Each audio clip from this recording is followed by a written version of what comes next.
और इस वक्त की एक और बड़ी खबर राजधानी दिल्ली से। प्रधानमंत्री निवास की तरफ प्रदर्शन के लिए बढ़ रहे बीजेपी युवा मोर्चा के कार्यकर्ताओं को रोकने के लिए वाटर कैनन का इस्तेमाल किया गया है।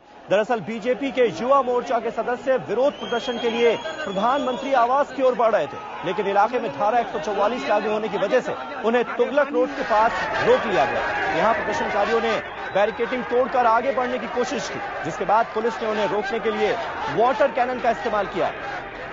इससे पहले प्रधानमंत्री आवास के बाहर सुरक्षा और ज्यादा कड़ी कर दी गई है। एहतियात के तौर पर रेसकोर्स रोड मेट्रो स्टेशन को भी बंद कर दिया गया है ताकि ज्यादा तादाद में लोग इस इलाके में न पहुंच पाए। प्रधानमंत्री आवास के बाहर भारी संख्या में पुलिस बल तैनात किया गया है। तस्वीरें आपको दिखा रहे हैं किस तरह से बीजेपी युवा मोर्चा के तमाम सदस्यों को, जो कि आज काफी संख्या में प्रधानमंत्री आवास की ओर बढ़ने की कोशिश कर रहे थे, उन्हें वाटर कैनन का इस्तेमाल कर आगे बढ़ने से रोका गया है। बीजेपी सरकार पर लगातार हमलावर है। हालांकि रेल मंत्री और कानून मंत्री दोनों का इस्तीफा हो चुका है, लेकिन अब पार्टी की यह मांग है कि प्रधानमंत्री खुद इस्तीफा दें, क्योंकि कहीं ना कहीं इस मामले में वो भी घेरे में है। और यही मांग लेकर बीजेपी युवा मोर्चा के तमाम सदस्य प्रधानमंत्री आवास की ओर बढ़ रहे थे। बैरिकेडिंग तोड़ने की कोशिश की गई, जिसके बाद वाटर कैनन का इस्तेमाल किया गया है। पानी की बौछारें की गई हैं इन कार्यकर्ताओं पर और उन्हें खदेड़ा गया है।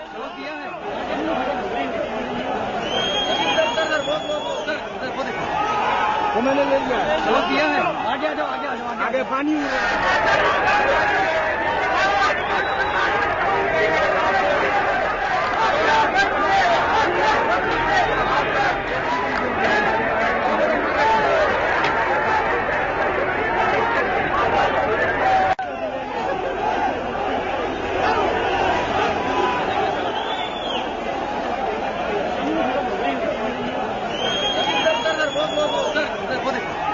दिल्ली के तुगलक रोड इलाके की ये तस्वीरें आप देख रहे हैं। यहां से बीजेपी युवा मोर्चा के कार्यकर्ता आगे बढ़ने की कोशिश कर रहे थे प्रधानमंत्री निवास स्थान की तरफ, तभी पुलिस ने वाटर कैनन का इस्तेमाल कर उन्हें खदेड़ने की कोशिश की है। मौसमी सिंह हमारी संवाददाता इस वक्त हमारे साथ जुड़ चुकी है। मौसमी, ताजा अपडेट क्या है? अभी हालात क्या है? क्या अभी भी पुलिस बीजेपी युवा मोर्चा के कार्यकर्ताओं को इसी तरह खदेड़ रही?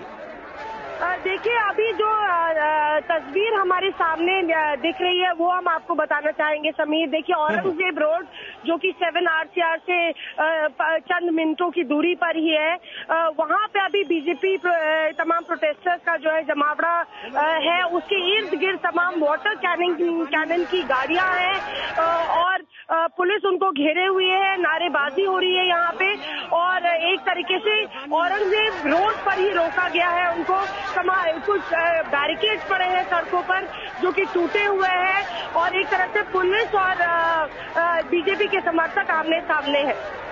प्रदर्शनकारियों की मांग क्या है मौसमी? क्या कह रहे हैं ये कार्यकर्ता बीजेपी युवा मोर्चा के? देखिए, अनुराग ठाकुर की अगुवाई में ये पूरा प्रोटेस्ट हो रहा है। आपको याद दिला दें कि कुछ दिन पहले पवन बंसल के घर पर भी बीजेपी युवा मोर्चा ने जबरदस्त प्रदर्शन किया था। बैरिकेड तोड़े थे, लोगों को डिटेन किया गया था।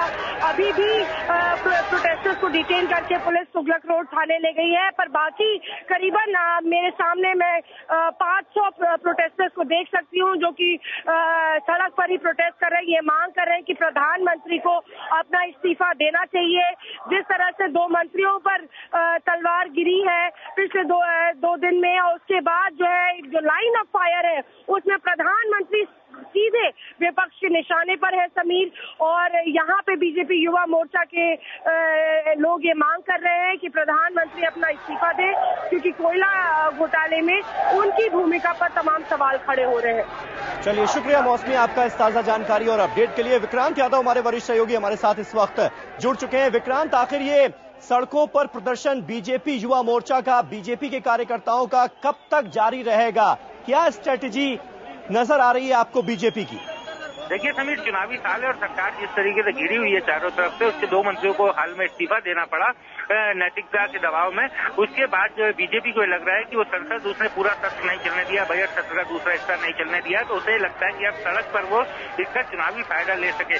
चुनावी साल है, नवंबर में दिल्ली में चुनाव होने और उसके बाद 2014 का लोकसभा चुनाव भी उन्हें दिखाई दे रहा है। बीजेपी को लगता है कि सरकार इस समय जितनी बुरी तरीके से घिरी हुई है, अगर अब भी वो उसका राजनीतिक फायदा नहीं उठा पाई तो उसके लिए अपना राजनीतिक अस्तित्व नेतृत्व को बचाना बड़ा मुश्किल हो जाएगा। यही कारण है कि बीजेपी के कार्यकर्ता, वो पवन बंसल का घर हो, पहले वहां उन्होंने प्रदर्शन किया और आज उन्होंने प्रधानमंत्री के घर को घेरने की कोशिश की और सीधा हमला प्रधानमंत्री पर इसलिए कर रहे हैं क्योंकि प्रधानमंत्री वो जानते हैं कि सरकार की साख है और साख को जितना वो नुकसान पहुंचा पाएंगे उतना उनके लिए अच्छा रहेगा।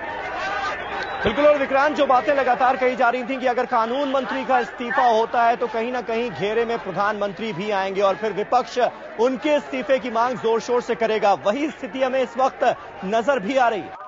देखिए, बिल्कुल ये बात तो तय थी कि प्रधानमंत्री अश्विनी कुमार का जो इस्तीफा लेने में जो देरी हुई उसका मेन कारण यही था कि सरकार के एक हिस्से को ये लगता था कि अगर अश्विनी कुमार का इस्तीफा लिया गया तो विपक्ष जो प्रधानमंत्री के इस्तीफे उनकी अगली मांग होगी। लेकिन यही कारण रहा कि कल जब अश्विनी कुमार सामने आए उन्होंने साफ कहा कि उन्होंने किसी गिल्ट में आकर ये इस्तीफा नहीं दिया, बल्कि वो परसेप्शन दूर करना चाहते हैं जो पब्लिक और मीडिया और विपक्ष के जरिए बनाया गया है कि उनकी इस घोटाले में भूमिका है, सीबीआई की जांच रिपोर्ट को बदलवाने में उनकी भूमिका है। तो इस परसेप्शन को गलत ठहराने के लिए उन्होंने इस्तीफा दिया है। लेकिन जाहिर बात है कि विपक्ष के हमलों और सरकार के अपने जिस तरीके का कामकाज रहा है उससे सरकार खुद घिरी हुई है। सरकार में विपक्ष के हाथ एक बड़ा मौका मिल गया और जाहिर बात है कोई भी विपक्ष में होता वो इस मौके को जाया नहीं होने देगा और बीजेपी भी यही कर रही है। विपक्ष के होने के नाते वो इसका पूरा राजनीतिक फायदा उठाने की कोशिश कर रही है।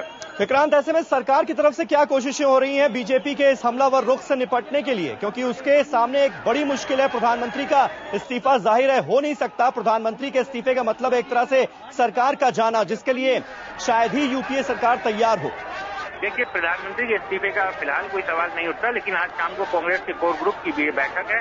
कांग्रेस कोर ग्रुप कांग्रेस की सबसे बड़ी कहा जा सकता है कि उसे पार्टी के अंदर का हिस्सा है जिसमें जो महत्वपूर्ण फैसले लेती है। आज कोर ग्रुप इसी बात पर फैसला करेगी कि अब आगे किस तरीके की रणनीति बनाए, किस तरीके से विपक्ष के हमलों से सरकार को बचाया जा सके और 2 मंत्रियों के इस्तीफे देकर किस तरीके से इस चीज को ऐसे प्रोजेक्ट किया जाए कि सरकार भ्रष्टाचार को लेकर खुद गंभीर है और इसी कारण से उसने अपने मंत्रियों को आरोप लगने भर से इस्तीफा ले लिया क्योंकि वो नहीं चाहती थी कि जांच एजेंसी के कामकाज को किसी तरीके से प्रभावित करे। जाहिर बात है सरकार के लिए परसेप्शन बना पाना अभी मुश्किल है, लेकिन सरकार के नुमाइंदे इसी चीज पर माथा एक दूसरे से डिस्कशन कर रहे हैं और कोर ग्रुप में भी इस बात की उठने की संभावना है कि आखिर कैसे सरकार के इस परसेप्शन को बनाया जा सके कि सरकार भ्रष्टाचार के खिलाफ लड़ाई को लेकर पूरी तरीके से गंभीर है।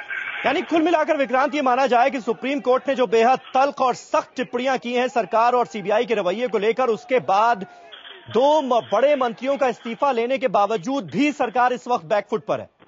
देखिए, बिल्कुल जो समीर राजनीतिक घटनाक्रम जो चल रहे हैं उससे सरकार पूरी तरीके से बैकफुट पर है, चाहे वो पवन बंसल वाला मामला हो या फिर सुप्रीम कोर्ट की टिप्पणियां। सुप्रीम कोर्ट ने कभी भी अगर मैं कहूं कि अपने इतिहास में इस तरीके की गंभीर टिप्पणियां नहीं की। वो सरकार की नीतियों पर टिप्पणी करता रहा है, सरकार के कामकाज पर टिप्पणी करता रहा है, लेकिन सरकार की नीयत पर पहली बार टिप्पणी की और कोर्ट ने यहां तक कह दिया कि सरकार ने अदालत को गुमराह करने की कोशिश की। सीबीआई एक पिंजरे में बंद तोते की तरह है। तो जाहिर बात है ऐसी टिप्पणियां कभी सुप्रीम कोर्ट की तरफ से नहीं सुनने को मिली थी और यही कारण रहा कि सरकार इतने ज्यादा बैकफुट पर आ गई। विपक्ष के हमले सरकार लगातार झेल रही थी, संसद के अंदर झेल रही थी, संसद का पूरा सत्र बर्बाद हो गया। उसके बावजूद सरकार ने अपने मंत्रियों को इस्तीफा नहीं करवाया, लेकिन सुप्रीम कोर्ट की जो टिप्पणियां थी उसके बाद ये परसेप्शन बन गया था आम जनता की निगाह में भी सरकार अपने मंत्रियों को बचाने की कोशिश कर रही है और यही कारण रहा कि सरकार पूरी तरीके से बैकफुट पर चली गई और दोनों मंत्रियों का तुरंत आनन फानन में इस्तीफा लिया गया और उनके कामकाज दूसरे मंत्रियों को सौंपा गया। तो जाहिर बात है कांग्रेस कोशिश कर रही है किसी तरीके से इस परसेप्शन से बाहर निकला जाए और जनता को बताया जाए कि विपक्ष क्या बनाया हुआ एक परसेप्शन है और वो खुद भ्रष्टाचार से लड़ रही है, लेकिन जो वर्तमान हालात दिखाई दे रहे हैं उसमें सरकार के लिए ऐसा कर पाना बेहद मुश्किल साबित होगा। बिल्कुल विक्रांत, बने रहे आप हमारे साथ। तो बीजेपी की स्ट्रैटेजी, बीजेपी की रणनीति यही है कि इस पूरे मामले को और अब सड़क पर ले जाया जाए, जनता के बीच ले जाया जाए और यही वजह है कि बीजेपी युवा मोर्चा का इस वक्त जोरदार प्रदर्शन चल रहा है। बीजेपी युवा मोर्चा के अध्यक्ष अनुराग ठाकुर कैसे हमलावर हैं सरकार पर, आइए देखते हैं। देश के युवाओं का जोश है, आक्रोश है, देश की भ्रष्ट, निकम्मी और बेशरम कांग्रेस के खिलाफ है। कांग्रेस ने देश को लूटा है, देश का चीरहरण किया है और हम देश का और चीरहरण होने नहीं देंगे। कानून मंत्री प्रधानमंत्री के लिए काम करते थे और प्रधानमंत्री ने किसके कहने पर गोल आवंटन किया, ये सोनिया गांधी और प्रधानमंत्री दोनों की जिम्मेदारी है और हम प्रधानमंत्री का तत्काल इस्तीफा मांगते हैं। तो अनुराग ठाकुर लगातार इस विरोध प्रदर्शन की अगुवाई कर रहे हैं। पवन बंसल के घर के सामने भी हमने देखा था वाटर कैनन का इस्तेमाल खुद अनुराग ठाकुर पर किया गया था और अब वो प्रधानमंत्री के खिलाफ मोर्चा खोल रहे हैं। इस बीच बीजेपी नेता मुख्तार अब्बास नकवी ने कांग्रेस पर तीखी टिप्पणी की है। लूट की लंका में आग लग चुकी है और उस लूट की लंका के जितने लुटेरे हैं उस आग में वो भी भस्म होंगे और उस लूट की लंका के लुटेरों में जो उसके संरक्षक हैं, चाहे वो कितने भी बड़े पदों पर बैठे हों, उनको भी खमियाजा भुगतना पड़ेगा। आज देश आक्रोशित है, आंदोलित है। देश में एक तरह से करप्शन को लेकर क्रांति